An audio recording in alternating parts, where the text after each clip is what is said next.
Bonjour à tous, donc j'espère que vous allez bien. Aujourd'hui on se retrouve pour une vidéo un petit peu spéciale, un petit peu différente de d'habitude parce que du coup j'ai pas le même setup, j'ai pas trop le temps de faire un montage donc cette vidéo sera sans montage et malheureusement il n'y aura pas ma caméra.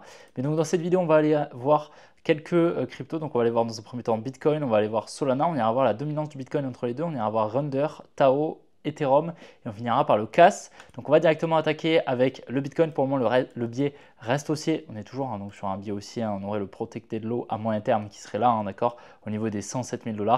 Tant qu'on passe pas dessous, on reste haussier, on peut littéralement faire ce qu'on veut entre ici ce low et ce high, la structure reste haussière, ok. Là on voit bien, on fait des hauts de plus en plus hauts et des lows de plus en plus hauts, ok.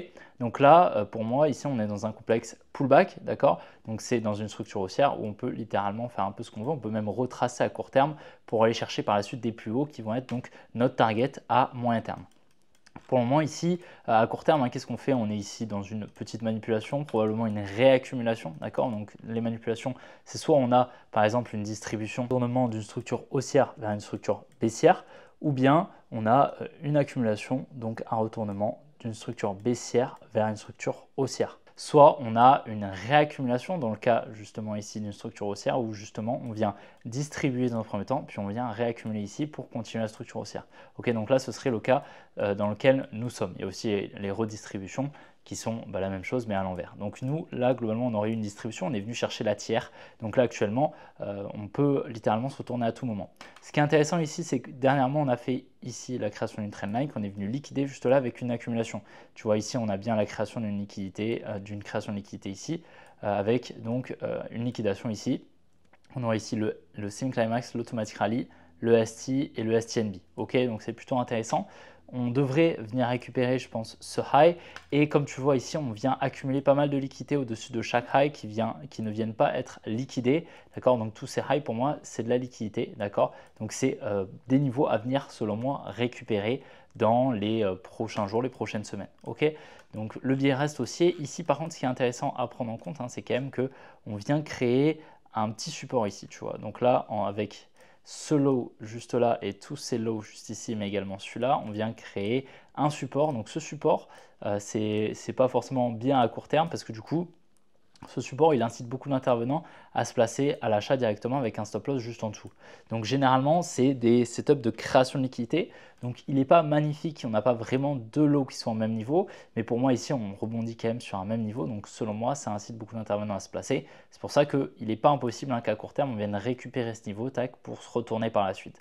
Ou peut-être retracer davantage, d'accord, et venir chercher la demand initiale que j'ai tracée là. C'est pas obligatoire qu'on vienne la chercher, c'est la demand au niveau des 111 850, mais ici ce niveau de liquidité, ce support au niveau des 115 700 pourrait venir être liquidé tac, pour repartir à la hausse et à ce moment-là venir récupérer les liquidités au nord. Ou alors on peut venir récupérer dans un premier temps les liquidités au nord, tac, retracer, ensuite repartir. On verra un petit peu, mais on adaptera le scénario. En tout cas, voilà, faut bien repérer ici ces deux niveaux de liquidité, ici et ici. Donc au nord au niveau des 120 000 et au sud au niveau des 115 000 $. Ok, donc ça c'est plutôt intéressant ce qu'on fait pour le moment sur le Bitcoin. Clairement, le biais reste aussi ici. On est vraiment dans une zone ici de manipulation où on reste sur le même niveau ici. Donc c'est pas très intéressant en tout cas pour prendre une position, étant donné que, comme je t'ai dit, on a de la liquidité au nord et au sud. Il y a pas mal de probabilités, il n'est pas 100%, mais il y a quand même pas mal de probabilités qu'on vienne récupérer les deux niveaux de liquidité. Ça veut dire qu'on vienne peut-être récupérer dans un premier temps au sud pour aller chercher au nord ou au nord pour aller chercher au sud. D'accord? Donc c'est pour ça que ce n'est pas forcément le meilleur moment pour se placer, en tout cas en trade ici sur le Bitcoin. On va aller voir directement la Bitcoin dominance, donc BTC.D juste ici. Donc ça c'est plutôt intéressant parce que j'en ai fait un post sur mon canal Telegram. D'ailleurs tu peux le rejoindre, c'est gratuit, c'est directement en description, tu as le lien. Ici, on voit bien qu'on est venu casser la structure haussière. Comme tu vois, on effectuait des highs de plus en plus hauts et des lows de plus en plus hauts. Et donc, ce dernier low juste là qui vient casser ici ce high, qui était donc notre low protégé ici, tac, est venu être cassé. Donc là, pour le coup, la structure est passée de haussière, juste là, à baissière. Ok, donc ça, c'est vraiment ce qu'on attendait. Il faut que tu te rappelles que la BTC.D, donc la Bitcoin dominance, c'est simplement un indicateur pour nous montrer quelle part en pourcentage représente le Bitcoin sur la capitalisation totale des cryptos. Ok, globalement, ce qui nous permet d'anticiper une potentielle baisse de cette dominance, donc de cette part que le Bitcoin va prendre sur la capitalisation totale des cryptos, c'est les changements de structure. Donc là, le changement de structure qu'on a eu ici nous permet d'anticiper une potentielle baisse de cette part de marché, on va dire, que va prendre le Bitcoin par rapport aux autres cryptos. Et donc, pourrait nous permettre donc d'anticiper une altcoin saison. Ok, donc c'est du moins une surperformance des altcoins face au Bitcoin et du coup qui nous permettrait d'affirmer que potentiellement les altcoins vont prendre plus de place que actuellement. D'accord? Donc c'est justement ce qu'on va rechercher. Donc ici c'est plutôt intéressant ce setup donc, qui vient chiffre la structure ici. Donc on pourrait anticiper une continuation baissière. C'est justement ce qu'on va essayer de chercher.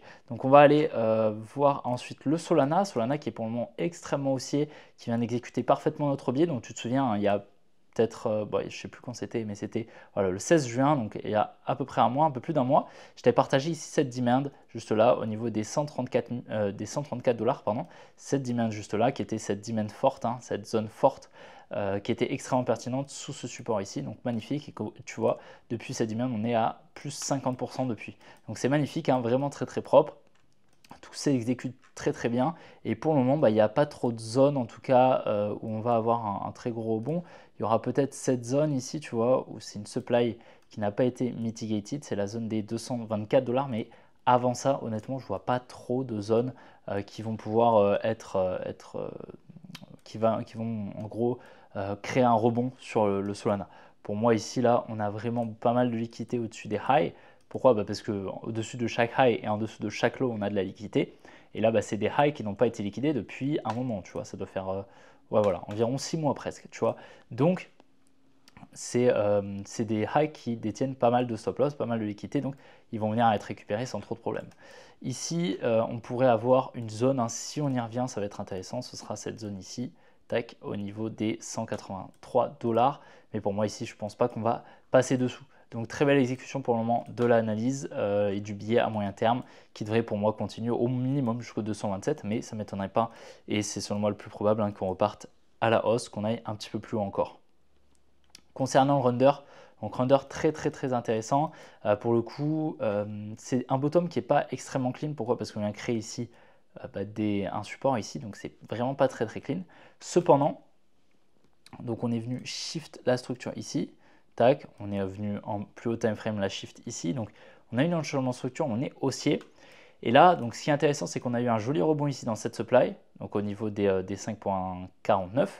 On a eu un joli rebond, tac. Bon, malheureusement, j'aurais bien aimé que ce rebond il soit plus faible, ok. Mais ici, plus au-dessus, on a une supply unmitigated. Tu vois, il y a de la fair value gap entre ce high, enfin ce low et ce high ici. Et c'est pour ça que je pense qu'il y a pas mal de probabilité qu'on y retourne. Donc cette supply est au niveau des 7 $. Et je pense qu'il y a pas mal de probabilité qu'on y aille sur le render. Comme tu vois un petit peu plus à court terme, on pourrait revenir ici dans cette zone, cette demand au niveau des 4,2 $ environ. À court terme, en plus de ça, on vient créer un peu de liquidité avec un petit support ici. Donc on pourrait avoir une petite liquidation tac, pour aller chercher un petit peu plus haut. Donc on verra, ça c'est la structure à plus court terme. Et sinon, on pourrait potentiellement retracer davantage. D'accord, si justement on a un plus gros retracement, on pourrait venir chercher ici les 3,8, d'accord. Mais pour le moment, à court terme, la structure est haussière, donc on va anticiper potentiellement ici un retour au 4,2 pour aller chercher par la suite les 7 $ sur le under. Par la suite, on a le Tao qui reste toujours très très haussier. Pour rappel, on a toujours ces zones de liquidité au niveau des 600 $, au niveau des 500 $ ici. Vraiment des très belles zones de liquidité qui me permet vraiment d'apporter beaucoup de confiance à mon billet aussi à moyen terme. À court terme, on aurait notre protected low qui serait juste ici au niveau des 4,8. À court terme, bien sûr, d'accord, ça ne veut pas dire que si on casse les 4,8, on va beaucoup plus bas, absolument pas, mais on pourrait potentiellement par la suite anticiper donc un plus gros retracement si justement on vient casser les 4,8. Ok. Par contre, ce qui est intéressant, donc pourquoi j'ai mis mon low protégé ici, c'est que comme tu vois ici, on avait créé de la liquidité ici avec un petit support. On est venu liquider le support pour par la suite continuer la structure. Ça, c'est vraiment super intéressant. Mais le dernier low qui vient donc casser ici ce high, c'est celui-ci. Ok, donc c'est pour ça que je mets mon protected low juste là. Mais le low juste avant est très très pertinent. Et ça m'étonnerait que si on vient en gros à casser ce low, on viendra casser celui-là. Mais celui-là est vraiment très pertinent parce qu'il y a eu beaucoup de contreparties pour la smart money. Elle a dû donc se placer. Et donc nous, notre but, c'est de se placer dans le sens de la smart money. Et donc elle viendrait protéger les positions pour continuer l'order flow probablement, d'accord, du moins à court terme. C'est pour ça que je te dis à moyen terme, elle peut potentiellement retracer. Ce n'est pas quelque chose qui est impossible. Pour le moment, on anticipe des plus hauts. Mais en tout cas, ici, pour moi, il n'y a pas trop de probabilité de s'arrêter là. Et il n'y a pas trop de probabilité de s'arrêter ici non plus. Ok, donc c'est pour ça que je suis vraiment plutôt haussier. Et jusqu'à la TH, pour rappel, hein, le Tao, c'est 70%. Donc c'est quand même une belle performance. Mais voilà, je pense qu'il y a vraiment... Il y a des probabilités qui sont existantes hein, pour qu'on retrace légèrement, mais voilà, on est quand même sur comment dire, il y a quand même pas mal d'upside à aller chercher, c'est-à-dire pas mal de probabilités qu'on aille chercher plus haut par la suite. Ok, donc c'est pour ça, ça peut être intéressant. On va aller voir par la suite l'Ethereum. Donc l'Ethereum, hein, il a explosé ma supply des 3000 $. Hein. Ça faisait plusieurs semaines que je t'en parlais de cette supply. Alors, lorsqu'on était ici, quoi, je te parlais de cette supply des 3000 $ et avait aller chercher la supply des 3000 $. On a eu une légère réaccumulation, un très faible rebond et par la suite on a explosé la supply. Donc c'est super. À présent, la structure à long terme est haussier. On avait le protected high de la structure à long terme qui était là. Ici on est clairement haussier. Ok, donc à court terme, à moyen terme, à long terme. Ok, donc pour le moment on est haussier, on va anticiper des plus hauts et on va chercher les 4000 hein, très bientôt, probablement même peut-être au-dessus, hein, peut-être un nouvel ATH. Un ATH qui est quand même assez loin, on est à voilà, presque 5000 $ quand même. Il n'était pas allé chercher un nouvel ATH depuis un moment. Hein. D'accord, donc on devrait, je pense, il y a pas mal de chances qu'on y aille, on verra. Mais en tout cas, pour le moment, la structure est haussière, donc il n'y a pas de raison. Hein, il n'y a pas de raison qu'on n'y aille pas pour le moment. On va aller voir le Kaspa qui est pour le moment vraiment intéressant, honnêtement. Donc je ne sais pas si tu te souviens de mon analyse, ouais, ça devait être il y a un an. Il y a un an, quasiment tout pile. Il me semble que c'était même le 7 juillet, il me semble. Donc voilà, je m'attendais à un retracement, hein, on était aux 16 centimes, pour aller chercher les 5 centimes ici. Donc tu vois, vraiment très intéressant. Et comme tu vois, on est bien venu chercher les 5 centimes tout pile, boum. On a posé le bottom dans les 5 centimes, tac, et pour le moment, on est sur un plus de x2. Hein. Depuis les 5 centimes, on est à plus 110%. Donc vraiment intéressant. Ici, pour moi, il n'y a plus trop de raison d'aller chercher plus bas, d'accord? Pour moi, on est clairement aussi ici. Je supprime un petit peu tous ces dessins, comme ça tu verras mieux, ça aussi, tac. Et ici, pour moi, là, il y avait cette supply ici, mais j'ai l'impression qu'on va la casser, on crée de la liquidité. Comme tu vois, on crée vraiment ici presque des equal high, tu vois, donc deux highs qui sont au même niveau. Donc je pense clairement, il y a pas mal de probabilité ici d'aller chercher plus haut. Donc vraiment, là, on est pour moi sur vraiment des bons niveaux sur le Kaspa pour le coup. On est à plus x2 jusqu'à la TH.